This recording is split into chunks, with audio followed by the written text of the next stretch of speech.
What's up everyone, we're going to be going through the best NBA player props on Prizepicks today. Now I did want to show you the results from yesterday's picks from my exclusive Discord group, and as you guys see, we actually got 21 picks correct, which was absolutely insane. Now a lot of you comment wanting to see how many I got wrong, and I thought I'd show you in today's video. We only got 3 picks wrong and got 21 right, which is a 90% win rate. Yes guys, you're that right, 90% win rate. So we're on a huge hot streak, but if you want to get a 90% win rate and get 21 picks right like me, win more bets and receive the best picks from some of the best bettors in the world for less than a cup of coffee, you can access the exclusive Discord to meet some of the best sport bettors in the game by joining my Patreon, which should be linked down below in the description. Once you join, you'll have complete access to the Discord and can start winning more bets today. So make sure to join my Patreon using the link in the description. And here's one of our members who just signed up and won himself $1,250 just yesterday. Another member who won $450 for the 5th day in a row since joining my Discord. So guys, if you want to win big money like our members, the link will be in the description, so go join the Patreon to have access to the Discord group, and I will be continuing to upload every single day on this channel the best bets and props, so make sure to subscribe so you don't miss my daily uploads. So quick shout out to It's Actually AJ But ALR who said, bro, hurry up and drop 25, and that's what we are doing today. Shouts out to Pez Montana who said pick time, Dame time, and prime time. Shouts out to him, and shouts out to Whale LMAO Sup FR for let's get it done today. So shouts out to them. If you do want to win a shout out in the next video, all you have to do is comment down below on this one and like this video, and you can be in the running to win a shout out in the next one. Alright, so let's get straight into the first pick. And when it comes to these picks, I'm not saying to chuck all of them into a parlay and hope for the best. Pick and choose the ones that you like and the ones that work best for you. So the first pick we're going to talk about is none other than Tyrese Haliburton. And this one is for 10.5 assists, and this one actually is for less. Now, as you all know, Tyrese Haliburton, fantastic player for the Indiana Pacers, but we do like the under for this, and he has gone on the under in 2 out of the last 5 games. Now, looking at those last 5 games, we do see on April 7th, they did face off against Denver, and in that matchup we actually did see Tyrese Haliburton get 14 assists in that matchup. Then on April 9th faced off against Washington Wizards where he had 6 assists there. Then April 11th faced off against Cleveland where he had 10 assists. Then on April 20 faced off against Milwaukee for game 1 where he had 12 assists. And then April 23 faced off against Milwaukee again for game 2 where he had 12 assists there as well. So he did go back to back on that one. Now, what we actually look at Tyrese Haliburton, we do see that, you know, the last 2 games have been against Milwaukee, and this is now game 3. They face off against Milwaukee and they are up 2-0 in this matchup. So it's definitely been very good for the Pacers so far this season. Now the Pacers, if we look at the regular season, they did actually come in ranked 4th with a record of 50-32. So they did a fantastic job there. They also had a 61% win percentage, and they faced off against the Milwaukee Bucks, where the Bucks have a record of 48-34 or 58.5% win percentage. So they did a fantastic job, and when we actually look at someone like Tyrese Haliburton, we've definitely seen him do a great job all season. But on top of that, what we also do see is that when we look, you know, at Tyrese Haliburton facing off against the Bucks, we do see when it comes to assists allowed. Now this guys, the assists allowed will actually be out of the 16 teams that did make it to the playoffs, so there's no longer ranking by the regular season. I feel like there has been enough games to really get a gist of where they actually are compared to all the playoff teams. So the Milwaukee Bucks, when it comes to assists allowed, they do actually rank 16th, so they do rank very low. However, the reason why we still do like the under for this situation is what we have seen with Milwaukee Bucks is that they are great at actually restricting assists to the guard position. Now that definitely hasn't been the case over the last 2 games. I do have to admit that, because as you see, obviously Tyrese Haliburton has actually gone over on game 1 and game 2. But it's definitely been due to the fact that Damian Lillard was injured in game 1. Game 2 he still played, but their strategy were very different to what we were expecting. We should see them go back to their normal defensive strategy, as it didn't work for game 2, which is why they lost that. And it has been expected that we are expecting a lot of the defensive pressure to be on Tyrese. For that reason, we do very much like the under for this one. Now, the way he has performed, it does look like we are going a little bit against the grain here, so it's definitely true in that factor. But when you look at what the bookies are saying, bookies also have him favored for the under as well, which I think is fantastic. Now, looking at Tyrese Haliburton during the regular season, we did see something interesting because we saw Tyrese Haliburton face off against the Bucks on the 22nd of November, and in that matchup, he had 9 assists, so he actually went on the under there. Next matchup on the 31st of December, they played, and he actually had 7 assists in that matchup as well. Then on the 11th of March, they also had a matchup and he had 10 assists in that one. So he went on the under still due to the fact that the line is 10.5. And then on the 15th, we actually saw him get 15 assists. So as you see, over the last 4 games in the regular season, we actually have seen him go on the under in 3 out of those 4 games. So that's a big reason why we do very much like the under for this one. Yes, Tyrese was able to go on the over in game 1, was able to go on the over in game 2, but we should see it come back down to reality as now the line is a little bit too high, that now there's a lot more value actually to go on the under here. So, based off the regular season games, it definitely looks like, he's more likely to go on the under. When you look at the playoff games, obviously he's done a fantastic job, so it's a different story there. But I think, looking at this, we are going a little bit against the grain when you compare it to game 1 and game 2, but we are sticking to it. So Tyrese Haliburton, 10.5 assists for less, I think is a fantastic pick. Now, getting into the next one, we're going to be talking about none other than Austin Reaves. So Austin Reaves, as we all know, great player for none other than the LA Lakers. And he's done a fantastic job all season. But this one is a great pick because this one is actually for 3-pointers made. So this one's for 3-pointers made for 2.5 3-pointers made. And this one actually is for less.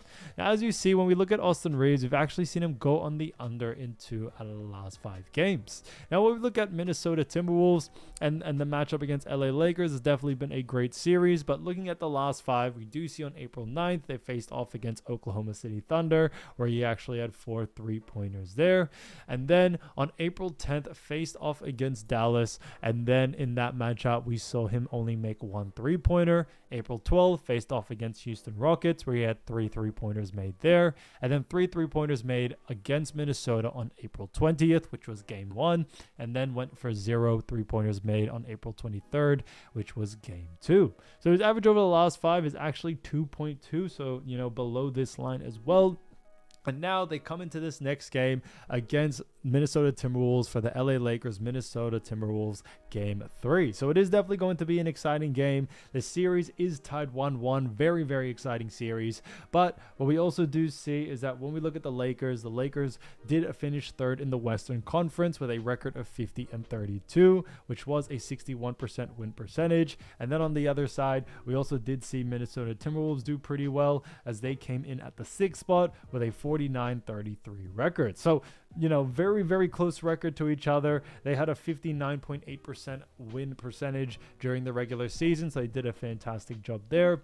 Now, when we actually look at this matchup, obviously, Minnesota Timberwolves, great team. Now, we are, like I said, looking at the rankings for the 16 teams in the playoffs right now. So, if you rank pretty much below the 8th, you are in the bottom half. But looking at the Minnesota Timberwolves, we do see that when it comes to 3-point percentage allowed, they do actually rank 2nd. When it comes to 3-point attempts allowed, they do rank 7th. But then when it comes to 3 points made allowed, they do rank 4th. So they rank very, very high when it comes to 3-point percentage and 3 points made. Yes, Minnesota may allow a lot of 3-pointers, but it doesn't really matter because this line is for the 3-pointers made. And the fact that Minnesota really do restrict a lot of 3-pointers made, it definitely does affect, Austin Reaves' line greatly.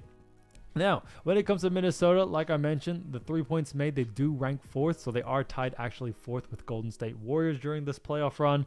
Now, we definitely see Austin Reaves, or has seen him, really struggle in that most recent game in getting a 3-ball off. He did shoot a couple, but it wasn't able to connect. In the Minnesota game, he just made it on the over. He didn't really have that great of a game in that Minnesota matchup. So what we have seen in both of these games, even though he did go on the over, over in game one. What we did actually see is that they've actually done a fantastic job at really restricting Austin Reaves and really just kind of trying to delegate the usage rate, the offensive usage rate, especially to other players out there on the floor. So Minnesota's defense has definitely been a bit of a struggle and a bit of trouble for Austin Reaves. He hasn't really gotten the same amount of looks that he usually does get. His usage rate is kind of not really there. Effectiveness is not really there. So Timberwolves is definitely doing their job greatly.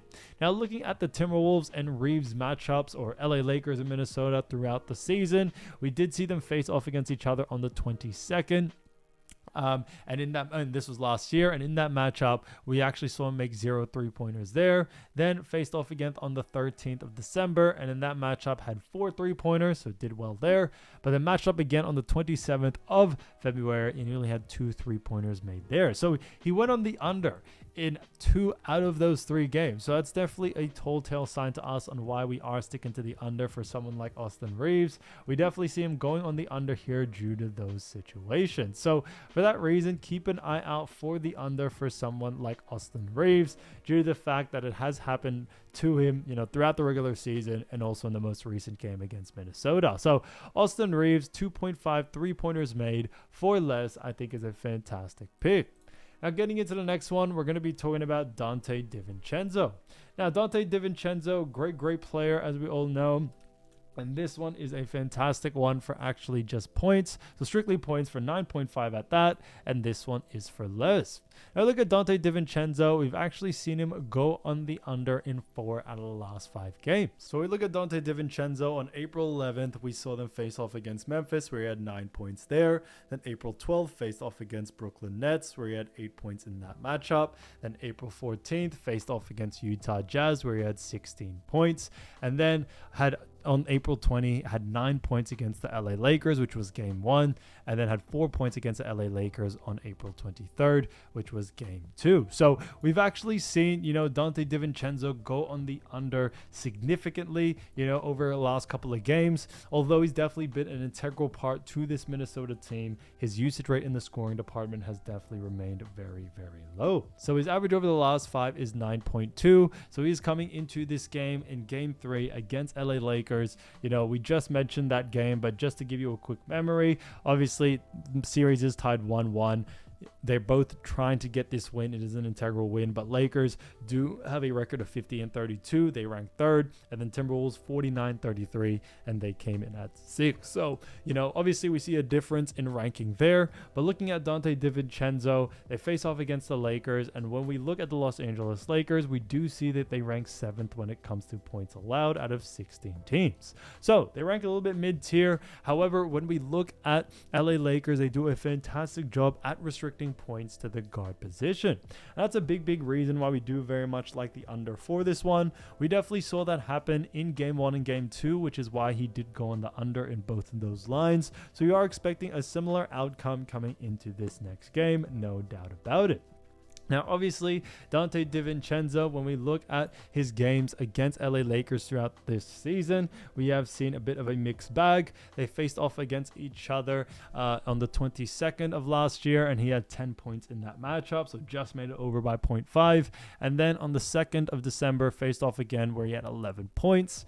13th of December, faced off again where he had 3 points in that matchup, and then 9 points on the 27th of February. So very interesting stats. He did go 2 games, made it on the over, 2 games went on the under, and coming into this one, we are expecting the under for it.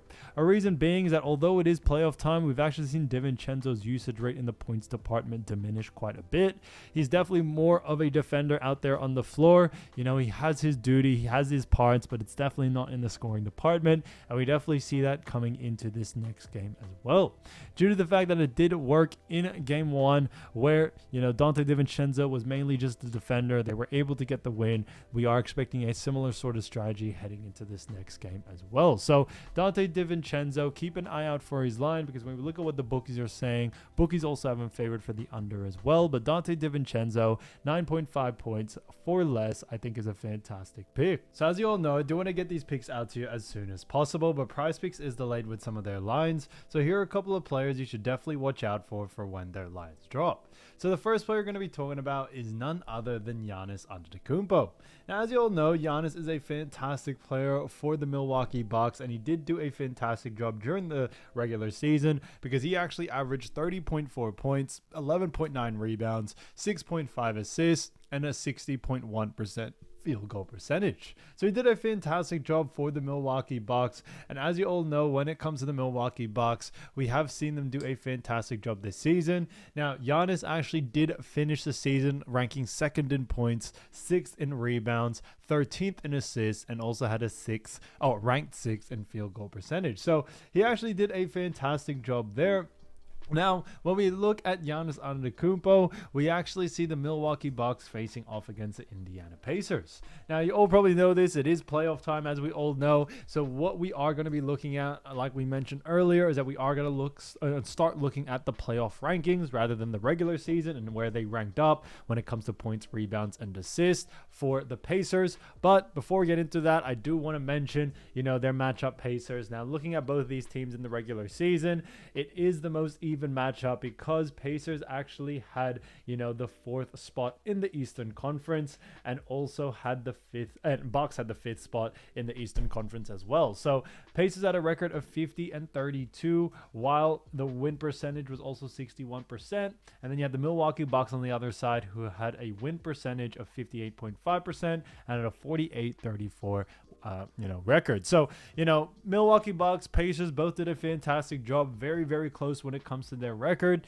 Now, coming into this matchup, Indiana obviously leads 2-0 in this series. It has definitely been tough for the Milwaukee Bucks. Now, when we look at Indiana so far during this series and during the playoffs, we've actually seen, so this is out of actually all 16 teams that pretty much made the playoffs. The Indiana Pacers do actually rank 10th in points allowed. When it comes to assists allowed, they do actually rank 7th.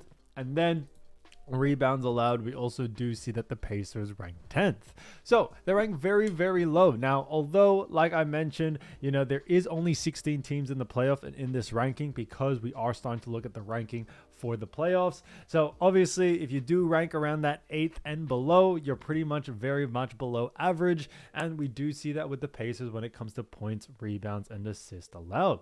So for that reason, we do very much like the over for someone like Giannis. Giannis is a fantastic player, and although Indiana are winning these games, they don't do a really good job at defending points, rebounds, and assists. They also do a very poor job at restricting points, rebounds, and assists to the power forward position, and that's why we have seen Giannis pretty much be able to take advantage of this time and time again. He had himself a very good season, but what we do see in Game 1 and Game 2, now starting off with Game 1 for Indiana and Bucks, we did see Indiana win that game 117-98. So, somewhat of a convincing win there, but Giannis still had 36 points, 1 assist, and 12 rebounds. So he still did go on the over in the points and rebounds category, so that's definitely big there. And then on Indiana's side, we do see that Indiana do actually, in Game 2 had a score of 123-115, while Giannis actually scored 34 points in that matchup, 18 rebounds, and had 7 assists there. So he actually did go on the over in all 3 categories. So for that reason, we do very much like the over for this situation here. For someone like Giannis, we think all 3, kind of stat lines, he has a capability to definitely go on the over, whether it's points, rebounds, and assists. However, when it comes to Giannis, I think points and rebounds is definitely where you want to focus on. He's tend to show him, kind of be or have more of a usage rate in the points and rebounding department. He's kind of leaving the playmaking up to other players in this Bucks roster, and it does seem that Giannis is out there to try to score as much as they can. So for that reason, we do very much like, the over for Giannis, and with the pace of this game, we are definitely expecting that. So keep an eye out for his line. If it is under his averages, then definitely look to go on the over. Now, getting into the next player, we're going to be talking about Orlando Magic's Franz Wagner. So Franz Wagner, great player, as we all know, from the Eastern Conference as well. And during the regular season, he had himself a very, very good season, averaging 24.2 points, 5.7 rebounds, 4.7 assists, and also had a 46.3% field goal percentage. So he did a fantastic job, for Orlando Magic during the regular season. And obviously, we do see that when it actually comes to, Franz Wagner. He did rank 15th in points allowed, compared to every single person in the NBA or every single player. He ranked 56th in rebounds, 43rd in assists, and then ranked 71st in field goal percentage. So he actually did a fantastic job there. Now, when we actually look at Orlando Magic's matchup, they do face off against the Boston Celtics. Now, looking at both of these teams, we do know that Boston Celtics did finish off the regular season with a 61-21 record. Now, they did actually have the second spot in the Eastern Conference and had a 74% win percentage. So they did a fantastic job there. When it comes to the Celtics, they do actually face off against none other than Orlando, but Orlando have a record of 41-41, so 50% flat. And on top of that, they also ranked 7th in the Eastern Conference. So, they did a decent job, especially where Orlando did finish last season. So, congratulations to them. But right now, they are currently trailing in the series because Boston lead 2-0 in this series. Now, when we look at Boston Celtics, when it comes to points, rebounds, and assists allowed, we do see that Boston Celtics do rank first out of the 16 teams in the playoffs. When it comes to points allowed, they rank first in assists allowed and then third in rebounds allowed. So now that it is playoff time and Boston Celtics did rank very high in the regular season, they rank just as high in the playoffs as well, and they are continuing to showcase that time and time again. And we are expecting a similar situation or a similar outcome coming into this game 3. Boston Celtics have always been a great team when it comes to them defensively.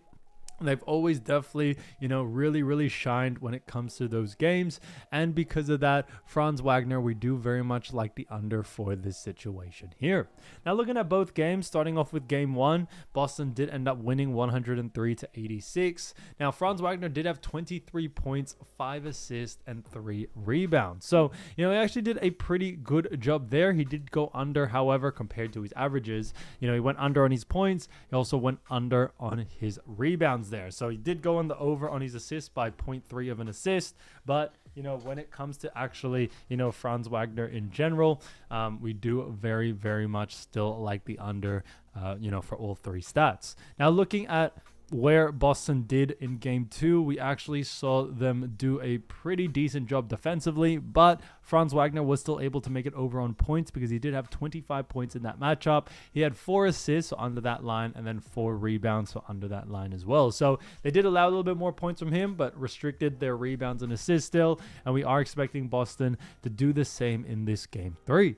Now, obviously, it is playoff time, so everyone is playing their hardest. Strategies continue to change, but coming into this one, we definitely have the confidence that Franz Wagner should go on the under. Now, there really isn't any to focus on. I definitely do believe, especially with all these ones that I try to suggest early, you definitely want to just keep an eye out for the line and where the line actually stands. You can definitely see a lot of value, especially the line is a little bit too high. There's a lot more value to go on the under there. So just keep an eye out for it, especially for Franz Wagner. There isn't really one to focus on. I think points, rebounds, and assists. Boston have done a fantastic job all season, restricting those 3 categories, especially from the small forward position or Franz Wagner's position. And we definitely see that happening once again in this matchup. So for that reason, keep an eye out for the under for Franz Wagner, no matter the line there. Now, getting into the next player, we're actually going to be talking about, none other than Luka Doncic. So Luka Doncic, great player, as we all know, of his new team, the Los Angeles Lakers. Now, he has been doing a fantastic job for his new team and so far during the regular season. Now, this is obviously a mix of his time with the Mavericks and also with the Lakers. He did average 28.2 points, 8.2 rebounds, 7.7 assists, and had a 45% field goal percentage. So he did a fantastic job for both Lakers and Mavericks. And when it comes to the Lakers, they do have themselves a very good matchup against the Minnesota Timberwolves. Now, the Minnesota Timberwolves has definitely been a very, very good battle between both of these teams. We have actually seen that, the Lakers did come in at the 3rd in the Western Conference with a record of 50-32, while the Timberwolves had a record of 49-33. Now, when we look at Timberwolves, they had a 59.8% win percentage, while Lakers had a 61% win percentage. So they definitely did a little bit better, but the Western Conference is such a tight race. When it comes to these teams, they are as evenly matched as we can expect, especially from the Western Conference when it comes to records and all that. So it's definitely going to be, an interesting game coming into this. Now, when we look at Lakers and the Timberwolves matchup, it is tied 1-1 coming into game 3. So it's a very integral game for both of these teams for sure. Now, looking at the Timberwolves and Lakers matchup, we do see the Minnesota Timberwolves do actually rank tied second with Houston Rockets when it comes to points allowed. When we look at assists allowed, they do actually rank third, and then rebounds allowed, we also do see that the Timberwolves rank 7th. So this is based off 16 teams like I mentioned. Now, when it comes to someone like Luka Doncic, he does have a very high usage rate in all 3 departments, and we do very, very much like the over still for this situation here. Although Timberwolves do a fantastic job at restricting points and assists and do a little bit, average in rebounds, the reason why we do like the over for this situation is that Timberwolves actually do a very poor job at restricting points, rebounds, and assists to the guard position. So for that reason, we do very much like the over for someone like Luka. We definitely see him being able to take advantage of this and going on the over here, no doubt about it. Now, obviously, when it comes to Luka Doncic in his first 2 games against Minnesota in this series, Game 1, he had 37 points, 1 assist, 8 rebounds. Now, they did end up losing that game, and they lost by quite a lot, 117 to 195, which was a pretty big loss there. He did go over, however, on his actual points line, but in Game 2, we definitely saw more of Luka and the way Lakers like to play, because he finished that game with 31 points, 9 assists, and also 12 rebounds. So he did go on the over in all 3 categories, and they also won that game 94 to 85. So for that reason, we definitely do like the over for this situation here. I think due to the fact that they did win that game 2 with having Luka have such a high usage rate in that game, we should see a similar situation coming into this next matchup, no doubt about it. So because of that, definitely keep an eye out for the over for this situation here for someone like Luka Doncic, especially the way he has been playing so far. So Luka Doncic, keep an eye out for his line. If the line is under his averages, then definitely look to go on the over. Now, getting into the next player, we're going to be talking about Derrick White from the Boston Celtics. So we are going to be revisiting, one of the games we were just previously talking about. So obviously, Derrick White from the Boston Celtics has been averaging so far this season 16.4 points, ranking him actually 56, 4.5 rebounds, ranking him 95th, 4.8 assists, ranking him 42nd, and then a 44.2% field goal percentage, ranking him 97th. So he's done a fantastic job for the Boston Celtics. And when it comes to the Boston Celtics, like we mentioned before, they do have a great matchup against Orlando Magic. Now, just to quickly, kind of refresh your memory real quickly, Boston Celtics do rank 2nd with a record of 61 and 21, and then Magic have a record of 41 and 41 and actually rank 7th in the Eastern Conference. So when we look at this matchup, obviously we do see, Boston Celtics and Derrick White face off against Magic. Now, looking at actually Orlando Magic, Orlando do rank when it comes to points allowed, they rank 8th. Moving on into assists allowed, we see that they rank 5th, and then rebounds allowed, we actually do see them rank 13th. So when it comes to Orlando, they have actually fallen quite a bit when it comes to their defense. They do a little bit better in some categories, but still very much mid-tier. And they also do struggle towards the point guard position. And for that reason, we do very much like the over for this situation here. We definitely see Derrick White tend to play point guard and shooting guard, and Orlando definitely do struggle with those positions. And that's why we definitely see someone like Derrick White being able to take advantage of this and going on the over in this situation here. Now, looking at Derrick White over the last 2 games against actually Orlando, we did see on game 1, he did have 30 points, 4 rebounds, and 2 assists. So he did very good in that matchup. Now, he did only go over on the points, however. But in game 2, we actually saw him pick it up a little bit because he had 17 points, 5 assists, and also 6 rebounds, and also won the game with a 109-100 win. And in that matchup, we actually saw him go on the over in 3 all three categories, that is. So, you know, for that reason, we do very much and are expecting the over once again coming into this next game here. Obviously, we do know how great, you know, someone like Derrick White can be for this team. Although there are players like Tatum, like Brown, like Kristaps, it's definitely on a per position basis, especially with the way that Boston like to run their offense. You know, if it does go through Derrick White's hands, if the opportunity is there, then he'll definitely take it. And we definitely did see that from him in game 1 and game 2. So we are expecting the similar situation or the same sort of result in game 3, no doubt about it. And coming into this matchup, you know, for someone like Derrick White, who has remained a high usage rate in both games, we should see it translate over into game 3 for sure. So keep an eye out for Derrick White's line. I see a lot of value there to go on the over, especially if the line is under his averages.